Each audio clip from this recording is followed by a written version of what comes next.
We had this one mantra that said, I am Peruvian enough. That was like the biggest engagement that we had on our platform. Yeah. And we were like, okay, no, like everyone has a story. So with that engagement, we were like, we should start community meetups and just so everyone could share those experiences and then connect with each other on a deeper level. That was Samantha Dobladillo, co-founder of Peruvian Sisters. And this is Epicenter NYC. We connect our communities to news, information, and each other. I'm your host, Amber Castillo. When Whitney and Samantha Dobladillo were growing up in Long Island, being Peruvian American often meant standing out. Their mom would pack Peruvian lunches, but unpacking caldo de gallina during snack time at school turned into a moment of othering. Their rice was questioned, their accents were judged. At times, even their identity was challenged. Years later, the sisters turned those experiences into something much bigger. Peruvian Sisters, a storytelling platform that began on social media and grew into a vibrant, affirming space for bicultural identity. Their posts resonate with people who have felt on the margins of what it means to be enough. And when they shared the phrase, I am Peruvian enough, the flood of responses made one thing clear: they weren't alone. Since launching Peruvian Sisters in 2020, Whitney and Samantha have built something rooted in connection. Their meetups in Prospect Park, LA, Miami, and beyond have become spaces for community, conversation, and belonging. Today, I sit down with the Dobladillo sisters to learn more about the story behind Peruvian Sisters and what's in store for the future. Before we jump in, a quick message from our team. Hi, I'm Mariana from the Epicenter NYC team with a quick health update. Flu, RSV, COVID, and stomach viruses are creating an epidemic, making public spaces, including schools, virus hotspots. Watch for severe symptoms like vomiting, RSV's sneezing and congestion, and the flu's high fevers and fatigue. Hydration, rest, and staying home when sick help keep families healthy. Protect your community. Wash your hands, clean surfaces, and keep up with vaccines. Need more info? Email hello@epicenter-nyc.com or text 917-818-2690. Now back to the show. Here's my conversation with Whitney and Samantha. We're Peruvian sisters. My name is Whitney. I'm Samantha. And we run a community for Peruvians, not just in the United States, but wherever you can access Instagram, TikTok. But yeah. Why did you guys start Peruvian Sisters?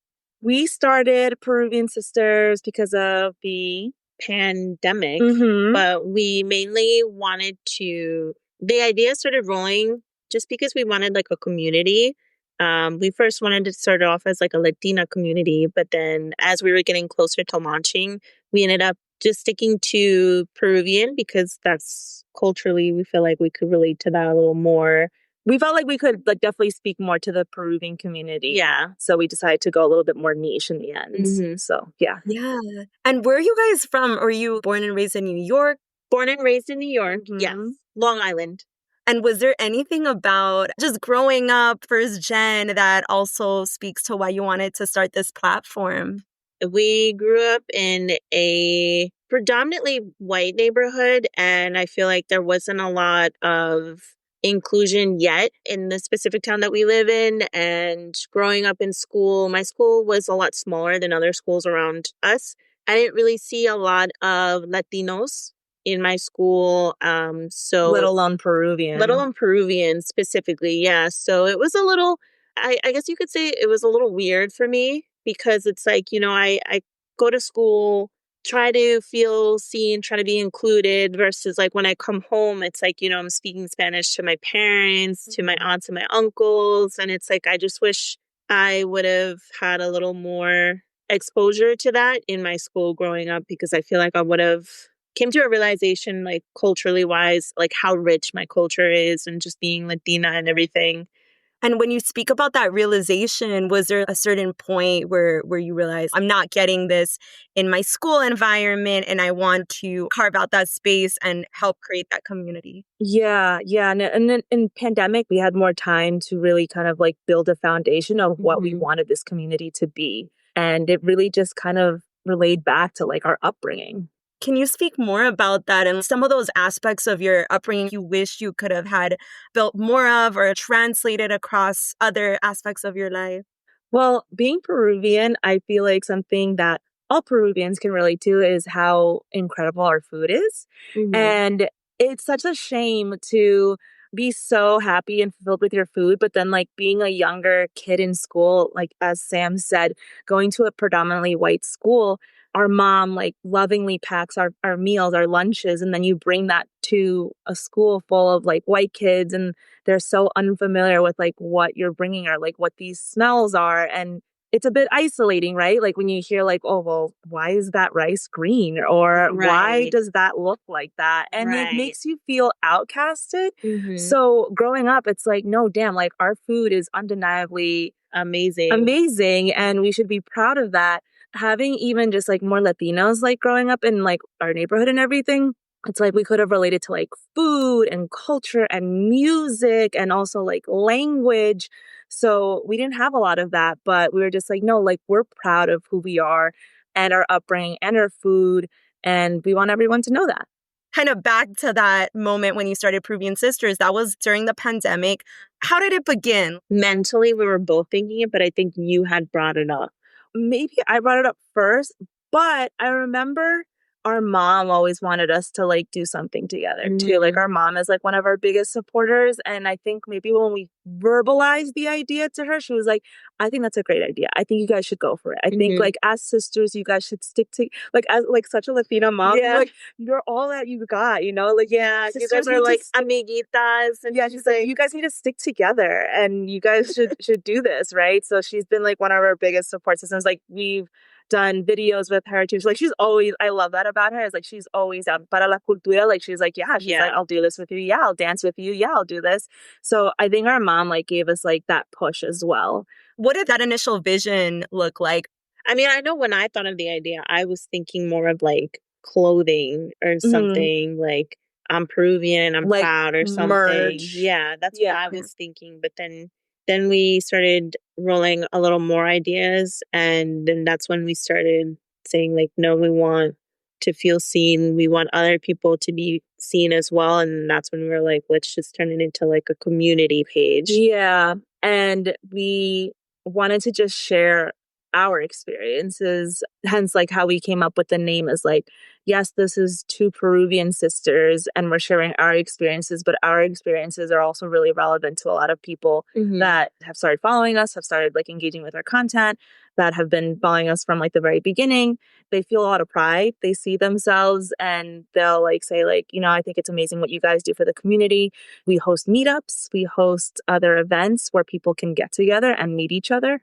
Because similarly, like they have shared and expressed feelings about how they also grew up not really knowing other Peruvians other than their family members.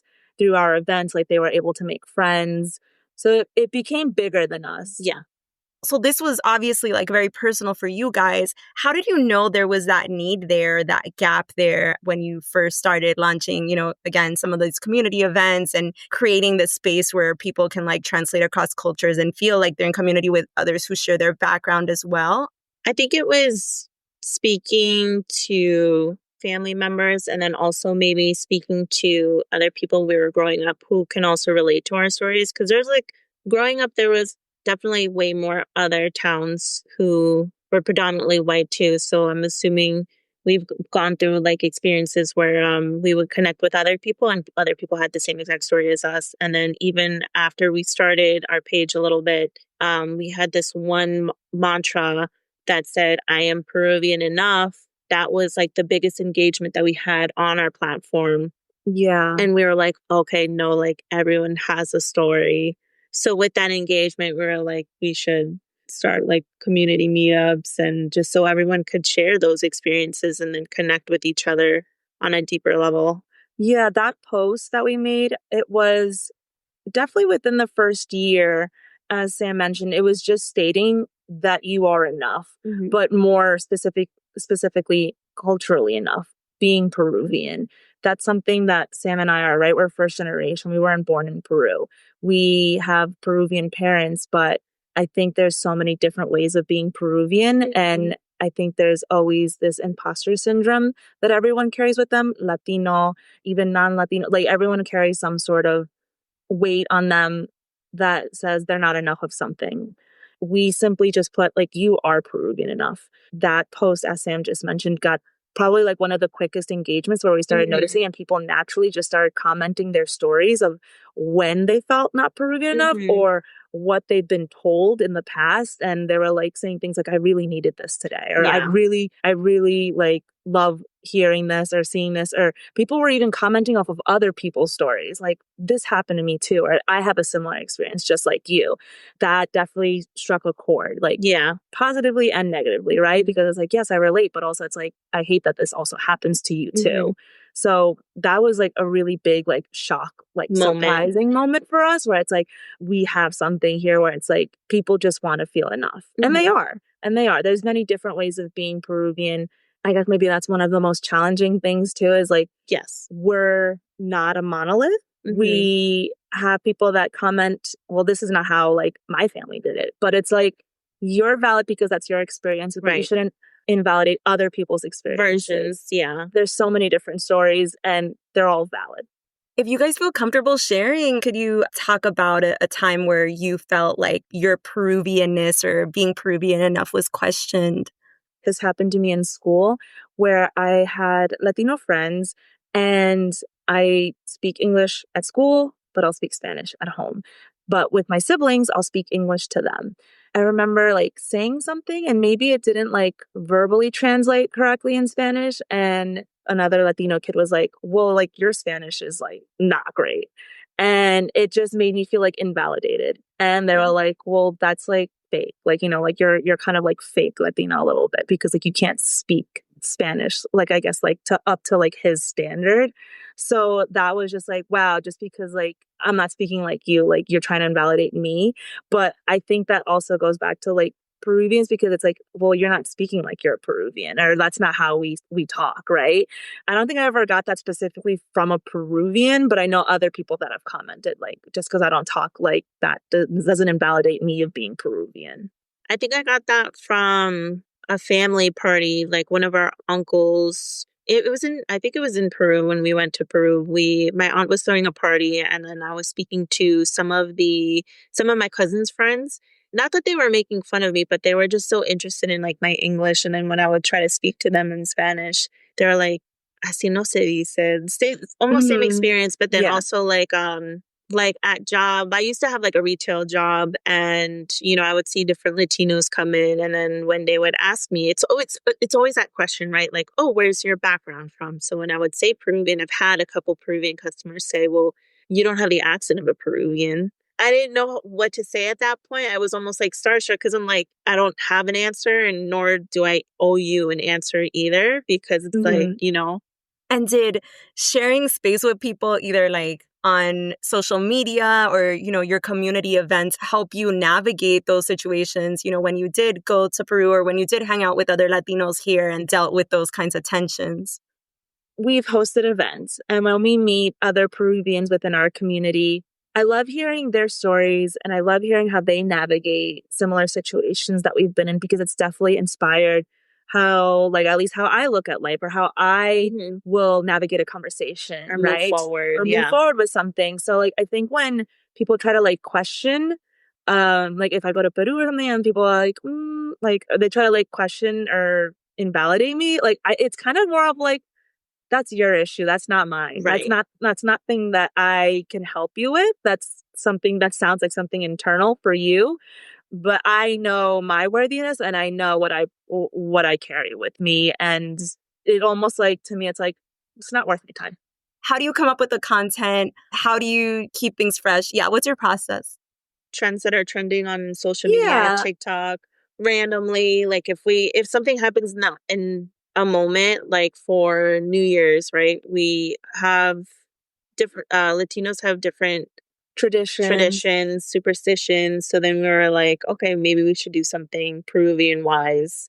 Yeah, like sometimes Sam will like send me a TikTok to be like, this is really funny. Like, I think we should do something, but like a Peruvian version of it. If we're home, like with our parents, like our parents are just very funny and like our family dynamic's really funny. So once again, it's just like, I love that like mom, dad, they're always down for it. Like, if we come to them with an idea like, hey, would you be willing to like do this on camera? And they're like, okay. Yeah. They're like just always down for it. So I think just seeing like what other people are doing on like what trends are out there, but also just kind of like relaying back to culturally like what we do. So like sharing trips, anything Peruvian related, culturally, pop cultural moments, but then like Peruvianizing that. Like we had some other friends, Peruvian content creators, and they were like, oh, like I wanted to do something Met Gala related because the Met Gala was that day. And then we're like, oh, okay, so what if we did something, but it was like Peruvian version of like the Met Gala. So just like influences from like our friends, what we see online, and then like how we live our lives. And what is it about your content that you think folks resonate with so much? Just a normal day-to-day stuff I feel like people can relate to most, but like culturally wise, I feel like they can also relate a lot to. Peruvian wise, like if they see like a familiar like candy bar that's from that like in their homeland or their parents' homeland, right? Like they will immediately just be like, oh my God, like this reminds me of when I was little. Or yeah, like I think there's a lot of nostalgia things that people can relate to. Yeah. And what would you say has been the most challenging part of building this brand? Definitely relating back to what you said with we don't want to project that our experience of being Peruvian is like everyone's way of also being Peruvian. Like, you know, everyone has their different versions, their different experiences, and honestly, everyone's experience and version is valid to being Peruvian enough. Like I'm right now, I'm just thinking of this specific content, this TikTok that I saw of this Afro-Peruvian wearing like a Peruvian jersey, and like she's like, when I step out and I get all these looks because people like they don't think that Afro-Peruvians exist, right? It's like we want to make sure we're highlighting all different regions, of all different aspects of Peru, and like there's not just one way of like what Peru looks like. There's just so much variety. The diversity is really beautiful. So just showcasing that and making sure people understand like we're not a monolith. And for other aspiring entrepreneurs, content creators, do you have any advice or any kind of lessons you learned building your platform? Definitely you won't know, because I know some people are maybe scared of taking that risk, but I think a risk is worth taking. You won't know unless you try. I think people wait for the right time, and I mean, for us, like it just kind of happened because of the pandemic, but I would say just go for it. And just know that there are people that want to see like content that you want to put out there. There's always someone for some sort of content. And, you know, just having a community is always great too, because they're there to back you up. They're there to uplift you. And, you know, you can't do things alone. So, right. Yeah, and what do you guys think you're going to be doing more of on that note? What's next for you guys? What do you want to do more of? What do you want to do less of? Definitely more collaborations. Those are fun. More collaborations, which means also like more events. The events are so fun. I guess just to continue growing. Yeah. I think it'd be fun to collaborate with another Latino organization. And also, I guess just open to starting other platforms, right? Like who knows where it's going to be in 5 years from now. I'm excited to see what social media looks like in the future and working on projects that pertain to that app or something, you know? And how can people follow along and support you guys? We have Instagram at Peruvian Sisters, but we also have our broadcast channel. That's where we post first. You'll get some exclusive stuff in there as well. And then the broadcast channel, right? Yeah, the broadcast channel. So we have Instagram, and then within Instagram, we have a broadcast channel. So that's where we ask people like for their suggestions, polls. This is to help plan future events for the community and just to be like the first to know. So that's broadcast channel. That's how we communicate with our community. There's also TikTok. We also have a YouTube channel too. We have a YouTube channel as well. You could just look up Peruvian Sisters. I think TikTok is Peruvian Sisters _. But if you just look up Peruvian Sisters on any of the apps, like will most likely pop up. Yeah. And then just finally, how has Peruvian Sisters changed or otherwise influenced your relationship? Our relationship is definitely brought us closer. Way closer, I feel like. I mean, what's crazy is that, especially when we talk to, because we've done some interviews where similarly they'll ask about like our upbringing or when was the first time you felt like this? And I felt like through those interviews, I've heard some stories about Sam that she shared about, like, because we're 5 years apart, so we've never been in the same school, like not in the same elementary school, middle school, or high school. So I've heard some stories for the first time through some interviews of not feeling enough or feeling outcasted. And I'm just like, damn, like I've had those same experiences too, but like we've never shared those with each other. So it's definitely like helped me like share some experiences or hear some stories that I may not have ever heard from her. Just overall relating to like a deeper level. Peruvian Sisters is a place where being bicultural is celebrated and where stories are shared without apology. To get involved and learn more about future meetups, follow them on Instagram at Peruvian Sisters and on TikTok also at Peruvian Sisters. You'll find everything from funny family moments to thoughtful reflections on what it means to belong. You can find these links and more in our show notes. And if today's episode resonated with you, share it with a friend. We'd also love to hear from you. Leave us a review or reach out to us at hello@epicenter-nyc.com. That's all for today. Thanks for listening and thanks for supporting us as we do our best to support our community. We couldn't do it without you. Our intro music is All the Pretty Horses by Caravika. You can find more of their music on their website, linked to in our podcast description.